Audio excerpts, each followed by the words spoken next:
belajar tentang pendidikan dan pengajaran. Apa bedanya itu apa? Nah, pendidikan itu adalah sebenarnya adalah tuntutan bagi seluruh kekuatan kodrat yang ada pada anak-anak agar mereka sebagai manusia dan sebagai anggota masyarakat dapat mencapai keselamatan dan kebahagiaan yang setinggi-tingginya. Nah, kemudian kalau yang pengajaran adalah pendidikan dengan cara memberi ilmu atau pengetahuan yang bermanfaat bagi kehidupan lahir dan batin. Nah, jadi ini ya untuk gambarannya. Kalau pendidikan itu adalah proses mendidik. Jadi mengajarkan sopan santun, jujur, kreatif. Kemudian kalau pengajaran itu adalah transfer ilmu pengetahuan dari guru ke siswa. Nah, kemudian saat ini kita ada perubahan paradigma gitu ya. Untuk membangun budaya yang positif itu sekolah perlu menyediakan lingkungan yang positif, aman dan nyaman agar murid-murid mampu berpikir, bertindak dan mencinta dengan merdeka, mandiri dan bertanggung jawab. Salah satu strategi yang perlu ditinjau ulang adalah bentuk disiplin yang dijalankan selama di sekolah kita. Nah, bagaimana seseorang bisa berubah dari paradigma stimulus respon kepada pendekatan teori kontrol? Di paparnya ada miskonsepsi tentang kontrol ya. Jadi kontrol ini yang pertama itu adalah ilusi guru mengontrol murid. Jadi pada dasarnya kita tidak dapat memaksa murid untuk berbuat sesuatu jika murid tersebut tidak memilih untuk tidak melakukannya. Jadi teori ini mengatakan bahwa semua perilaku itu memiliki tujuan, walaupun itu adalah perilaku yang tidak baik atau tidak disukai. Jadi semua itu pasti ada tujuannya. Ketika anak-anak terlambat pasti dia ada memiliki alasan seperti itu.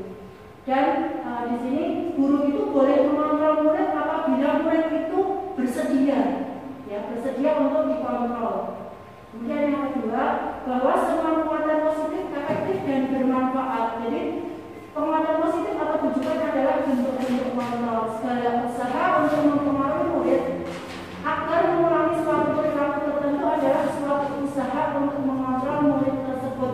Jadi kalau kita kan memberikan penguatan positif yang efektif dan bermanfaat, itu yang biasa kita lakukan saat ini. Kemudian yang ketiga, bahwa kritik dan membuat orang merasa bersalah itu dapat menguatkan karakter. Ini juga yang sering kita lakukan selama ini. Nah, menggunakan kritik dan rasa bersalah untuk mengontrol murid menuju pada identitas gagal. Mereka belajar untuk merasa buruk tentang diri mereka. Jadi misalnya kita mengkritik, Mas bajunya kok nggak rapi, misalnya seperti itu. Nah itu ternyata itu adalah kita sebenarnya mengkritik. Dan menurut kita memberikan sebenarnya itu bisa menguatkan. Jadi supaya anak itu bisa oh iya ya baju saya misalnya tidak rapi. Ternyata itu juga salah satu miskonsepsi yang ada saat ini. Kemudian yang berikutnya, bahwa orang dewasa itu memiliki hak untuk memaksa. Jadi kita sebagai orang dewasa di sekolah misalnya kita sebagai guru, kemudian di rumah juga sebagai orang tua. Biasanya kita merasa punya hak untuk memaksa. Kamu itu harus seperti ini, misalnya kamu itu harus seperti ini. Nah itu seperti itu ya. Nah karena kita merasa bahwa kita itu punya tanggung jawab supaya kalau di sekolah ya anak-anak itu bisa berbuat hal-hal tertentu. Kemudian apapun yang dilakukan dapat diterima selama ada sebuah kemajuan berdasarkan sebuah pengukuran kinerja. Jadi kalau kita misalnya anak-anak sudah mengerjakan soal harus diselesaikan misalnya, nah itu kita biasanya sama ini memang ya lebih banyak memaksa harus selesai, misalnya seperti itu ya. Nah itu adalah sebuah gitu ya. Jadi ada quotes gitu ya. Bila kita ingin membuat kemajuan perlahan, sedikit-sedikit ubahlah sikap atau perilaku Anda. Namun bila kita ingin memperbaiki cara-cara utama kita, maka kita perlu mengubah kerangka acuan kita. Jadi yang dirubah adalah kerangka acuannya. Ubahlah bagaimana Anda melihat dunia, bagaimana Anda berpikir tentang manusia. Ubahlah paradigma Anda, skema pemahaman dan penjelasan aspek-aspek tertentu tentang realitas. Ya. Jadi ada materi tentang ini stimulus respon PS ya, melawan dengan teori kontrol, jadi pandangan tentang dunia. Kalau tentang dunia ya, stimulus respon, realitas kita, kebutuhannya kita sama. Nah, kalau teori kontrolnya berarti kebutuhan kita itu beda, jadi kebutuhannya saya sama khusus itu beda. Ya, tetapi kalau tentang dunia itu disamakan. Nah, kemudian semua orang melihat hal yang sama, padahal kalau di teori kontrol itu semua orang memiliki gambaran yang berbeda. Jadi saya melihat sesuatu, misalnya saya melihat jam, pikiran saya beda dengan pikirannya Bu Aki, misalnya seperti itu. Jadi semua orang itu pasti punya gambaran yang berbeda. Kemudian kita mencoba mengubah orang agar berpandangan sama dengan kita. Nah, selama ini kan kita melakukannya, kalau saya punya pendapat seperti ini, saya ingin orang-orang di sekitar saya juga punya pandangan yang sama dengan saya. Nah, tetapi kalau di teori kontrol itu berusaha untuk memahami orang lain tentang dunia. Kemudian, nah ini perilaku buruk dilihat sebagai suatu kesalahan. Sesuatu yang buruk itu biasanya kita lihat itu adalah sebagai sesuatu yang salah. Nah, padahal semua perilaku itu memiliki tujuan. Ya, apapun yang kita lakukan, baik atau buruk itu pasti memiliki tujuan. Kemudian berikutnya, orang lain bisa mengontrol saya. Nah, kalau biasanya kan semua itu bisa mengontrol saya, tetapi kalau teori kontrol hanya saya yang bisa mengontrol saya. Kalau saya tidak mau orang lain mengontrol saya, ya mereka tidak punya hak untuk mengontrol saya. Jadi seperti itu. Kemudian saya bisa mengontrol orang lain. Ini juga kebalikannya. Anda tidak bisa mengontrol orang lain kecuali seperti tadi, orang lain itu mau untuk dikontrol oleh kita. Kemudian pemaksaan hanya pada saat bujukan gagal. Nah, kalau misalnya kita sudah bujuk kawan, tidak berhasil, anak-anak dibujuk tidak berhasil, kemudian endingnya biasanya kamu harus seperti ini misalnya. Jadi itu sudah pemaksaan ya. Nah, padahal seharusnya ada ini kolaborasi dan konsensus menciptakan pilihan-pilihan baru. Kemudian ini model berpikirnya menang atau kalah. Kalau di sini berpikir sama-sama menang. Bagaimana caranya supaya semuanya menang, tidak ada yang kalah, tapi semuanya menang. Nah, ini ya perbedaannya. Perbedaan tentang stimulus respon dengan teori kontrol. Nah, sekarang konsep disiplin positif dan motivasi. Nah, makna kata disiplin. Ketika mendengar kata disiplin, yang terbayang itu apa? Kemudian yang kita yang terlintas di pikiran kita itu apa? Kebanyakan orang akan menghubungkan kata disiplin itu dengan kata tertib, teratur, patuh pada peraturan. Nah, kata disiplin ini juga sering dihubungkan dengan hukuman, padahal itu sungguh berbeda. Karena belajar tentang disiplin positif tidak harus dengan memberi hukuman. Justru itu adalah salah satu alternatif terakhir, dan kalau perlu tidak digunakan sama sekali. Ya. Kemudian dalam budaya kita, makna kata disiplin dimaknai menjadi sesuatu yang dilakukan seseorang pada orang lain untuk mendapatkan kepatuhan. Sama seperti tadi kebetulan di kelas 6 saya mencoba bertanya kepada anak-anak, kita punya kata tertib. Nah, kemudian kalian melaksanakan itu peraturan tata tertib itu karena apa? Anak-anak sebagian besar menjawab karena ada tata tertib. Berarti kalau tidak ada tata tertib, otomatis mereka tidak akan melakukan. Jadi intinya dari motivasi dari dalam dirinya itu belum tumbuh. Itu hanya karena aku harus seperti ini, maka aku melakukan seperti ini. Itu ya. Kemudian 3 motivasi perilaku manusia. Ini ada 3 ya. Yang pertama, untuk menghindari ketidaknyamanan atau hukuman, seperti yang tadi saya sampaikan di kelas 6. Karena ada aturan, karena ada tata tertib, maka saya akan menghindari ini supaya saya tidak dihukum.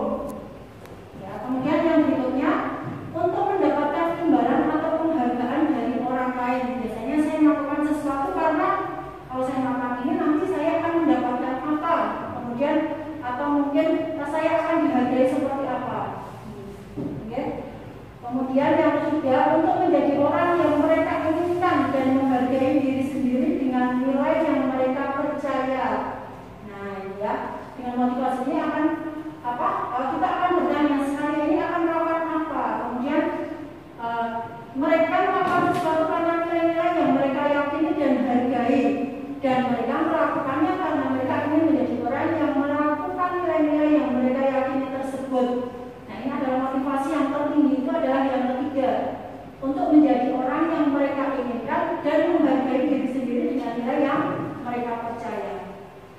yang pertama yang paling level pertama itu yang ini, menghindari ketidaknyamanan. Level berikutnya yang ini, dan yang tertinggi adalah yang ketika sudah ada motivasi pada diri sendiri.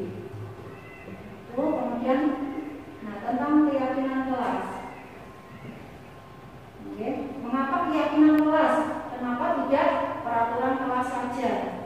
Nah, ternyata keyakinan itu adalah nilai-nilai kebajikan atau prinsip-prinsip universal yang disepakati bersama secara universal. Ini secara universal, lepas dari latar belakang suku, negara, bahasa maupun agama. Jadi suatu keyakinan itu akan lebih memotivasi seseorang dari dalam, ya, atau memotivasi secara intrinsik. Nah, seseorang akan lebih tergerak dan bersemangat untuk menjalankan keyakinannya daripada hanya sekedar mengikuti serangkaian peraturan. Seperti tadi adalah motivasi yang ketiga, ya, tumbuhnya dari motivasi diri. Kemudian murid-murid pun demikian, mereka perlu mendengarkan dan mendalami tentang suatu keyakinan daripada hanya mendengarkan peraturan-peraturan yang mengatur mereka harus berlaku begini dan begitu. Nah, selama ini kita kan kita ada tata tertib dan itu lebih cenderung ke peraturan. Nah, karena kita sudah tahu, kita sekarang sudah mulai beralih, ya, ke keyakinan. Jadi kalau keyakinan itu lebih universal, ya. Karena ini mungkin yang di kelas 2 ini sudah ada keyakinan kelas 2. Yang pertama, aku menghargai diriku dan orang lain. Itu kan luas. Menghargai itu ketika misalnya gurunya berbicara, kita mendengarkan. Kemudian ketika ada temannya yang berbicara, kita mendengarkan. Seperti itu contohnya. Kemudian aku menghargai waktu. Berarti kalau menghargai waktu itu harus datangnya tepat waktu, menyelesaikan tugasnya juga tepat waktu. Misalnya seperti itu. Kemudian aku senang kelasku nyaman. Berarti kalau nyaman itu, kalau tadi di kelas 6 itu nyaman itu berarti kan bersih. Kalau bersih itu akan nyaman. Kemudian kalau rapi akan nyaman. Tuh, nah itu salah satunya. Jadi ini contoh keyakinan kelas yang ada di kelas 2. Nah, monggo nanti untuk di kelas-kelas yang belum ada keyakinan kelasnya, yang mungkin kemarin masih kesepakatan, ya, kesepakatan kelas, peraturan kelas, atau tetap monggo bisa lebih di universalkan lagi menjadi keyakinan kelas. Oke. Kemudian, nah, pembentukan keyakinan kelas. Yang pertama, keyakinan kelas itu bersifat lebih abstrak. Abstrak itu ya tadi umum. Jadi tidak, kalau peraturan kan biasanya harus datang 15 menit sebelum pelajaran dimulai, misalnya seperti itu. Tetapi kalau keyakinan kelas itu contohnya seperti ini, aku menghargai waktu. Ketika menghargai waktu maka akan datang tepat waktu, misalnya seperti itu. Kemudian keyakinan kelas berupa pernyataan-pernyataan yang universal, yang umum, lebih ke karakter, ya, karakter yang baik. Kemudian berikutnya pernyataan keyakinan kelas senantiasa dibuat dalam bentuk positif. Nah, ini yang positif saja, bertanggung jawab, kemudian disiplin, menghargai, saling menjaga keamanan dan sebagainya, itu yang positif-positif. Kemudian keyakinan kelas sebenarnya tidak terlalu banyak sehingga mudah diingat dan dipahami oleh semua warga kelas. Ini contohnya cuma 3. Tapi kalau dijabarkan ini banyak sekali, ya. Kemudian yang berikutnya, keyakinan kelas sebenarnya sesuatu yang dapat diterapkan di lingkungan tersebut. Jadi keyakinan di kelas 1 dan di kelas 6 mungkin berbeda karena siswanya berbeda dan lingkungannya juga berbeda. Keyakinan kelas di sini dan di sekolah lain mungkin juga berbeda karena lingkungannya berbeda. Kemudian semua warga kelas hendaknya ikut berkontribusi dalam pembuatan keyakinan kelas lewat segala corak pendapat. Jadi ketika membuat keyakinan kelas itu semuanya dihadirkan, semuanya dimintai pendapatnya, sebaiknya seperti itu. Nah, kemudian bersedia meninjau kembali keyakinan kelas dari waktu ke waktu. Ini keyakinan kelas itu bisa berubah menyesuaikan dengan kondisi yang ada. Boleh ditinjau lagi, kalau misalnya ini kok kurang sesuai, boleh ditinjau lagi dan boleh ditambah atau dikurangi, seperti itu. Kemudian pemenuhan kebutuhan dasar. Nah, kebutuhan dasar manusia itu ada 5, gitu ya. Jadi setiap tindakan manusia itu memiliki tujuan. Apapun yang kita lakukan pasti ada tujuannya. Semua yang kita lakukan adalah usaha terbaik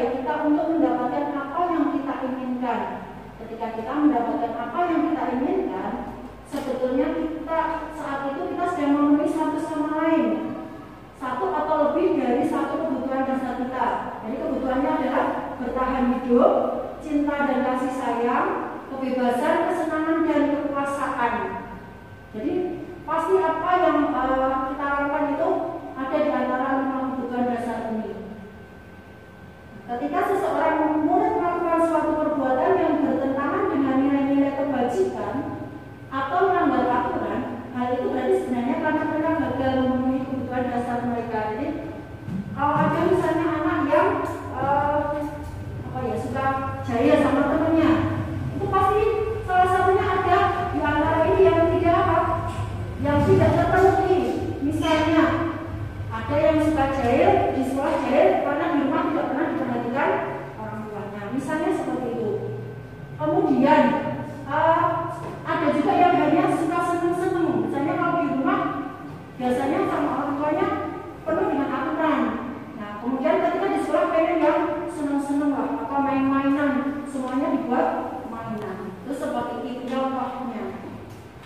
Ya, kemudian nah ini kebutuhan 5 kebutuhan dasar manusianya ya. Kebutuhan bertahan hidupnya kecil. Nah kemudian penjelasan singkatnya untuk kebutuhan bertahan hidup.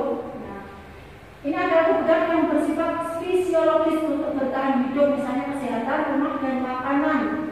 Jadi ini kebutuhan kita pengen sehat, pengen punya rumah, pengen makan makanan, itu adalah kebutuhan bertahan hidup.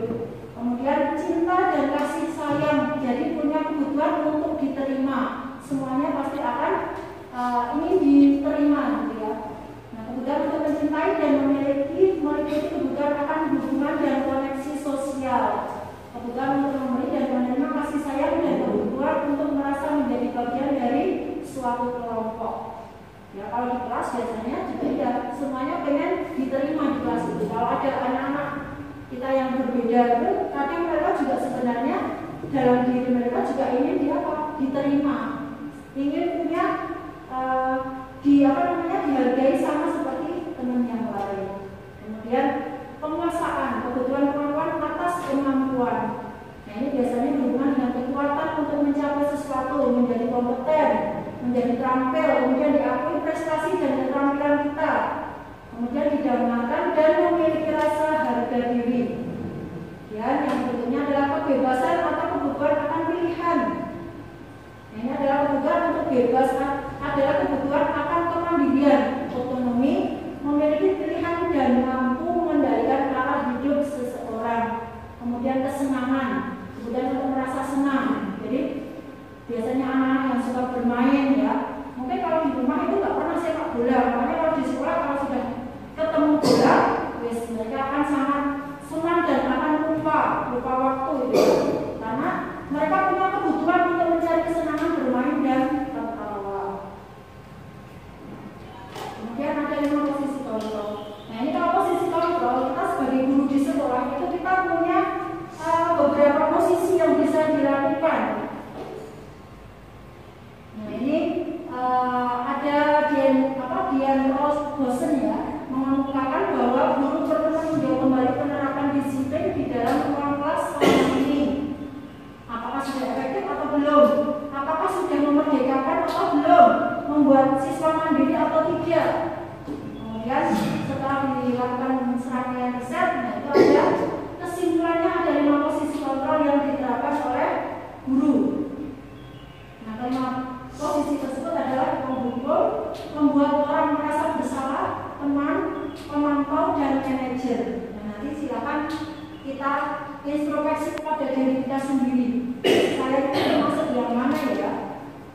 Nah kita sebagai penghukum itu berarti seseorang penghukum itu menggunakan hukuman fisik maupun verbal. Kalau misalnya anak melakukan kesalahan, biasanya kita ngomong sebagai hukuman, misalnya mas kamu salah atau enggak kamu salah. Itu adalah posisi sebagai penghukum. Atau misalnya karena kamu misalnya datangnya terlambat, silakan boleh kali lapangan misalnya 1 kali.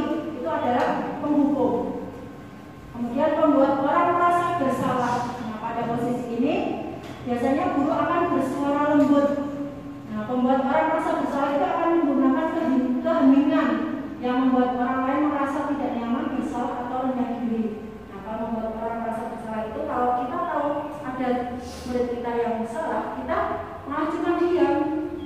sehingga akan membuat mereka tidak nyaman sendiri ternyata, kemudian merasa bersalah sendiri.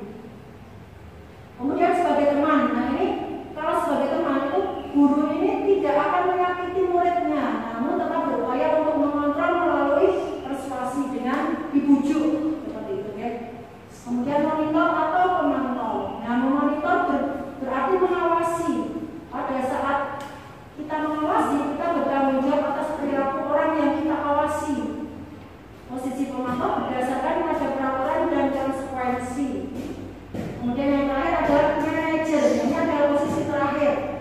Manajer ini adalah posisi mentor, di mana guru itu bisa berbuat sesuatu bersama dengan murid, mempersilahkan murid untuk bertanggung jawab.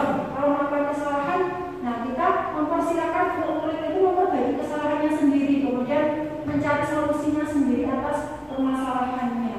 Yaitu membuat kita introspeksi diri kita sendiri, kita itu selama ini masuk kemana? Kalau kita masuk ke penghukum, atau mungkin cenderung ke membuat orang merasa bersalah atau yang lainnya. Nanti seperti itu membuat kita kita flashback lagi selama ini kita seperti apa, dan harapannya nanti kita bisa mengatur diri, kemudian memberikan motivasi yang lebih baik kepada anak-anak kita di sekolah. Dan harapannya kalau di sini semua itu adalah sebagai manajer, walaupun kadang-kadang dibutuhkan sebagai penghukum, kadang-kadang dibutuhkan sebagai seorang teman, sesuai dengan kondisi yang dibutuhkan. Oke, mungkin untuk materinya sampai di sini, dan ini mungkin saya mohon bantuan untuk teman-teman untuk sosialisasi ini ya, rencana tindakan untuk aksi nyata.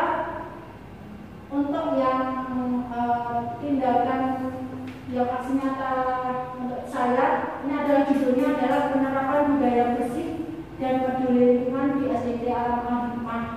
Ya, ini memang saya sesuaikan dengan Adiwiyata, jadi memang supaya lebih mudah untuk berjalannya. Latar belakangnya adalah ya, kebersihan dan sebagainya dari lingkungan, kemudian kaitannya dengan kesehatan dan budaya hidup bersih itu harus ditanamkan sejak dini, karena memang menanamkan budaya itu sangat susah gitu ya. Sekarang ditanamkan, besok mungkin sudah lupa, kemudian besoknya lagi sudah lupa. Perlu berulang-ulang supaya menjadi budaya. Tujuannya adalah menciptakan lingkungan sekolah yang bersih dan nyaman, kemudian menumbuhkan motivasi murid dan warga sekolah untuk peduli pada kebersihan dan lingkungan. Kemudian membudayakan hidup bersih dan peduli lingkungan, kemudian mewujudkan murid yang peduli pada lingkungan. Contohnya adalah yang pertama, adanya keyakinan kelas tentang kebersihan. Nanti monggo silakan di kelas-kelas seperti yang kemarin saya sampaikan, untuk keyakinan kelas diharapkan ada tentang kebersihan, tetap dicantumkan tentang kebersihan. Mungkin di kelas 4 suka, di kelas 3 ya suka kebersihan, kemudian di sini mungkin aku senang kelasku nyaman, kemudian di kelas 4 juga tentang kebersihan itu apa ya usia? Menjaga kebersihan itu silakan dibuat seperti itu supaya harapannya anak-anak ada motivasi untuk bisa menjaga kebersihan di kelas maupun di sekolah. Kemudian muncul motivasi dan tanggung jawab murid dan warga sekolah untuk melaksanakan kebersihan lingkungan. Kemudian berjalannya proses dalam mewujudkan budaya hidup bersih dan peduli lingkungan. Nah ini untuk dukungannya memang saya tidak bisa berjalan sendiri, jadi harus membutuhkan dukungan dari teman-teman semua dan dari semua murid. Ya, bukan hanya guru, tetapi juga dari Bu Susi, Bu Neng, dari Bu Yuni, Bu Eni, Pak Mo, semuanya. Nah ini mohon nanti kita bersama-sama ya, karena memang kita akan lebih nyaman gitu ya ketika sekolah kita bersih. Kemudian mungkin tertata rapi ya, seperti itu. Nah, silakan, ini adalah rencana aksi nyata saya, nanti mohon dibantu untuk kedepannya, dan harapannya nanti untuk ke depan di lain waktu kita bisa mendiskusikan untuk yang budaya-budaya positif yang lainnya.